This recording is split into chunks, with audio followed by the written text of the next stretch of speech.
নমস্কার, আমি অর্পিতা। আপনারা শুনছেন তপভূমি নর্মদা।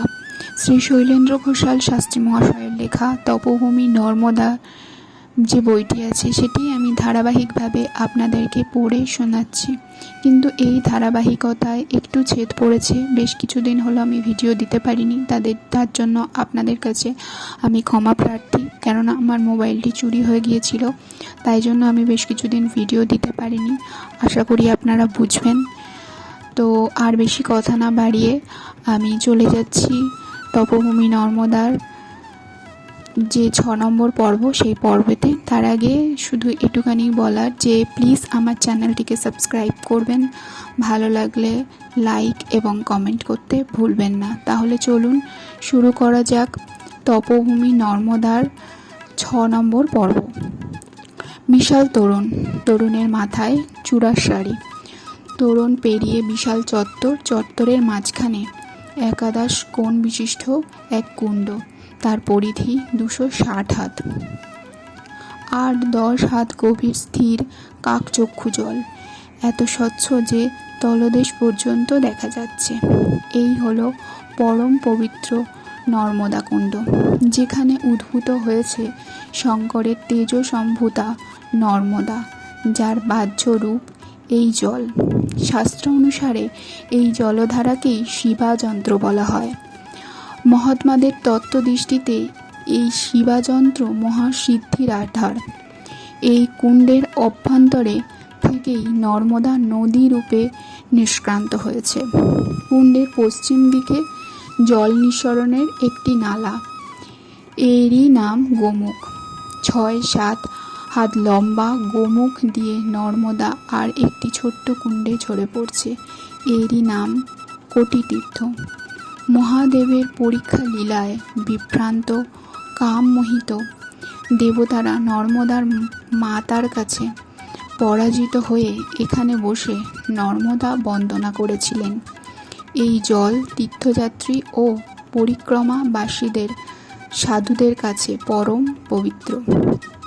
যে সমস্ত তপস্বী নর্মদার উত্তর তট হতে পরিক্রমা শুরু করেন তাদেরকে এই কোটিতীর্থের জলে সংকল্প করতে হয়, কারণ পরিক্রমাকারীরা উত্তর কোটিতীর্থের পাশে আরও 2টি কুণ্ড আছে, গায়ত্রী ও সাবিত্রী কুণ্ড। একটি ছোট নদী উদ্গম মন্দিরের উত্তর পূর্ব কোণ হতে বয়ে এসে মন্দিরের পূর্ব ধার হয়ে নর্মদায় মিলিত হয়েছে, এর নাম সাবিত্রী। আর একটি জলের ধারাও নর্মদার মন্দিরের উত্তর দিক বেষ্টন করে মন্দিরের পশ্চিম ধার দিয়ে এসে নর্মদার ধারার সঙ্গে মিলিত। এই 3টি ধারার মিলনকেই বলা হয় ত্রিকুটি যন্ত্র। এই 3 পবিত্র ধারার সঙ্গমকে ত্রিকুটি যন্ত্রের মর্যাদা দেওয়া হয়েছে। কোটিতীর্থ হতে নর্মদা মাটির নিচে 30-40 গজ দূরে গিয়ে পুনরায় প্রকটিত। এখান হতেই নর্মদা পশ্চিমগামিনী। বিন্ধ্য পর্বত এবং দক্ষিণে সাতপুরা পর্বতমালার মধ্যে দিয়ে পাহাড় কন্দর ভেদ করে নর্মদা ভীম বেগে বয়ে চলেছে, যার শেষ আরব সাগরে। নর্মদা কুণ্ডের প্রস্তর মণ্ডিত চত্বরের চারিদিকে 16টি মন্দির। প্রত্যেকটি মন্দির পাথরের দেয়ালগুলি শ্বেত শুভ্র, প্রত্যেকটি উচ্চ চূড়া বিশিষ্ট। আয়তনের তুলনায় মন্দিরগুলির উচ্চতা অনেক বেশি। এই 16টি মন্দিরের দেবতা ছাড়া আরও 7টি ছোট ছোট মূর্তি আছে, মোট 23টি মূর্তি। কুণ্ডের মধ্যে উত্তর দিক ঘেঁষে অমরকণ্ঠেশ্বর মন্দির। মন্দিরের মধ্যে জলের নিচে বিরাজ করছেন নর্মদেশ্বর মহাদেব, কন্যা নর্মদা। তার ডান পায়ের উপর কীর্তঞ্জলি পুটে দণ্ডায়মান। উত্তর তীরে আরও 2টি মন্দির আছে, পাশাপাশি 2টি মন্দির, মুখোমুখি তাদের প্রবেশদ্বার। মাঝখানে একটি সভামণ্ডপ। সভামণ্ডপের দক্ষিণ দিকের প্রবেশ পথে দেবনাগরী অক্ষরে লেখা আছে হর নর্মদে।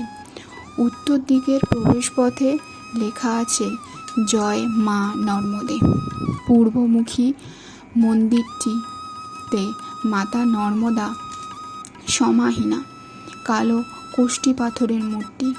অকর্ণ বিস্তৃত চক্ষু, উন্নত নাসা, ক্ষীণ কোটি, নিরাভরণ তপস্বিনী মূর্তি। আদি কন্যাকে শক্তির প্রতীক মহাকুমারী অপলক দৃষ্টিতে তাকিয়ে আছেন সম্মুখে পশ্চিমমুখী মন্দিরস্থ অমরনাথ মহাদেবের দিকে। আনন্দ বিধায়িনী আত্মজার দিকে তাকিয়ে পিতার চোখের পলক পড়ছে না, দু চোখ দিয়ে বাৎসল্য ঝরে পড়ছে যেন। অমরনাথ মন্দিরের সামনে দুটি মন্দির, গোরক্ষনাথ ও গৌরী শঙ্করের। কাছাকাছি আরও দুটি মন্দির, চতুর্ভুজ বিষ্ণু ও নারায়ণের। উত্তর পূর্ব কোণে মহাদেবজি, উত্তর পশ্চিম কোণে রোহিণী দেবী। পূর্ব তীরের দুটি মন্দিরে পার্বতী ও বালাসুন্দরী। পশ্চিম তীরে দুটি মন্দিরে একাদশী ও মুরলী মনোহর। দক্ষিণেও তিনটি মন্দির, গৌরীশঙ্কর, শ্রীরামচন্দ্র ও মহাভৈরব ঘণ্টেশ্বর। অমরকণ্ঠের চূড়ায় এই বিশাল নর্মদা মন্দিরটিকে দূর থেকে একটি মন্দিরময় দুর্গের কোটিতীর্থের সামনে গোমুখের কাছে দাঁড়িয়ে সুমের দাসজির সঙ্গে কথা বলছি। সেই সময় একজন মধ্যবয়স্ক ব্রাহ্মণ, কপালে রক্তচন্দনের তিলক, গলায় উপবীত ও রুদ্রাক্ষের মালা, মহাহাস্যবদনে এসে মহাত্মাকে হর নর্মদে বলে অভিবাদন জানালেন। সুমের দাসজি আমাকে উদ্দেশ্য করে বললেন, इसलिए हम क्या कहूँ, इन्होंने नर्मदा माई की प्रधान पुरोहित है। इनका शुभ नाम है पंडित श्री रामाधीन द्विवेदी। पाणिनि व्याकरण और वेदांत शास्त्र का बड़ा विधान है। ताके आमार परिचय दिए बोलें, इन्होंने बांग्ला मुल्क से आया है। इनका पिताजी इनको नर्मदा माता जी को दर्शन और प्रणाम करने के लिए अमरकंटक में अकेले ही भेज दिया। स्टेशन के नज़दीक बाजार में इनके साथ भेंट हुआ। एक साथ हम दोनों भोटेंगा का जंगल पार होकर माता नर्मदा जी का चरण तल में पहुंच गया। बहुत अच्छा हुआ आपके साथ भेंट हुआ। आप इनको अमरकंटक মহাতীর্থ के बारे में किस्सा। পণ্ডিতজি হাসি হাসি মুখে আমার দিকে তাকিয়ে বলতে লাগলেন, এখন যেখানে নর্মদা কুণ্ড, সুদূর অতীতে এখানে একটি বাঁশবন ছিল। সেই বাঁশবনের মধ্যে লুকায়িত ছিল নর্মদার উৎস। এই উৎসকে আবিষ্কার করেন মারাঠা রাজ দ্বিতীয় পেশোয়ার প্রথম বাজিরাও। সেই সময় থেকেই এই তীর্থ জাগ্রত হয়। বেনু বনের মধ্যে থেকে প্রকাশিত বলে নর্মদেশ্বর শিবের অপর নাম বেনেশ্বর।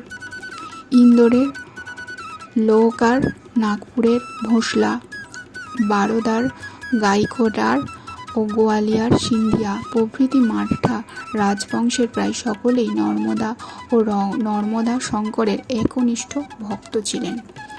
নর্মদেশ্বর মন্দিরের সংস্কার করেছিলেন ইন্দোরের মহারাজ সংবৎ 1929 সালে। মন্দিরের সামনে যে বিশাল শ্বেত তোরণ, সেটি রেওয়া রাজের দান। নির্মাণকাল 1939 খ্রিস্টাব্দ। যে যাত্রী নিবাসে আশ্রয় পেয়েছ, সেটিও প্রাতঃস্মরণীয়া পুণ্যাবতী অহল্যাবাইয়ের দান। সুমের দাসজি ও পণ্ডিতজি ঘুরে ফিরে আমাকে সমস্ত মন্দিরগুলো দেখালেন। প্রত্যেক দেবতার পরিচয় দিয়ে মহিমা বর্ণনা করলেন। মন্দিরের মধ্যে বিভিন্ন স্থানে ভক্তরা শাস্ত্রনয়নে পূজা করছেন, অনেক সাধু ধ্যান জপ করছেন দেখতে পেলাম। পণ্ডিত রামাধীন দ্বিবেদী আমাকে নর্মদা মন্দিরের উত্তর পার্শ্বে শ্রী কার্তিকেয় স্বামীর মূর্তির কাছে নিয়ে গিয়ে বললেন, কার্তিকেয় স্বামীর মাহাত্ম্য আছে। এই মাহাত্ম্য এই যে এখানে ধ্যান এবং জপ পূজা করলে অপস্পায়, মৃগী, অর্শ, ভগন্দর এবং কুষ্ঠ রোগ থেকে মানুষ রোগমুক্ত হয়। এই নর্মদা ক্ষেত্র মহাসিদ্ধপীঠ, শ্রেষ্ঠ তপস্যাথল। নর্মদায়ং তপকুর্যাত মরণং জাহ্নবী তটে। গঙ্গা তীরের মৃত্যু হলে জীবের উচ্চ গতি হয়, কিন্তু তপস্যায় সিদ্ধি লাভ করতে হলে আসতে হবে নর্মদা তটে। মহা চৈতন্যময়ী চৈতন্যকারিণী নর্মদা মায়ের কৃপা কটাক্ষ ছাড়া জ্ঞান সিদ্ধি বা বৈকল্য সিদ্ধি কখনোই সম্ভব নয়। মহর্ষি ভৃগু মার্কেন্ডেয় থেকে আরম্ভ করে মহর্ষি পতঞ্জলি, গুরু গোবিন্দ পাদ, শঙ্করাচার্য, গোরক্ষনাথজি সবাই ছুটে গিয়েছেন নর্মদায় তপস্যা করতে। ভারতের শ্রেষ্ঠ মহাত্মা মাত্রই নর্মদার কৃপাসিদ্ধ আশীর্বাদ ধন্য।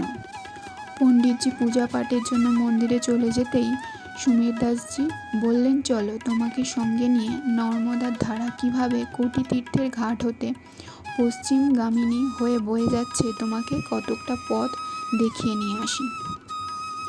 নর্মদা কুণ্ড হতে মন্দিরের পশ্চিম দ্বার দিয়ে তার সঙ্গে হাঁটতে লাগলাম। নর্মদা ধারার উত্তর তট দিয়ে নর্মদা মন্দিরের আবেষ্টনীর বাইরে কিছুটা দূরে দক্ষিণে রয়েছে পাতালেশ্বর শিব মন্দির। পাশেই আছে একটি বিশাল আম্রবৃক্ষ।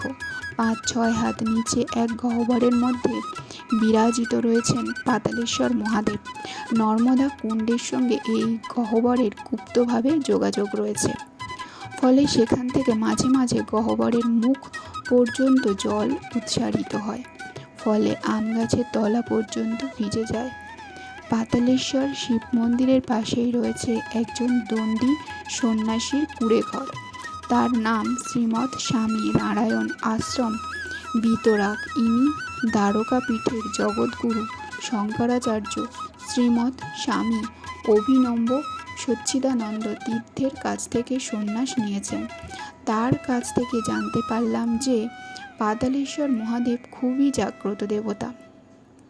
অনেক সিদ্ধ মহাত্মা সূক্ষ্ম দেহে এসে প্রতিদিন পাতালেশ্বর মহাদেবের পূজা করে যান।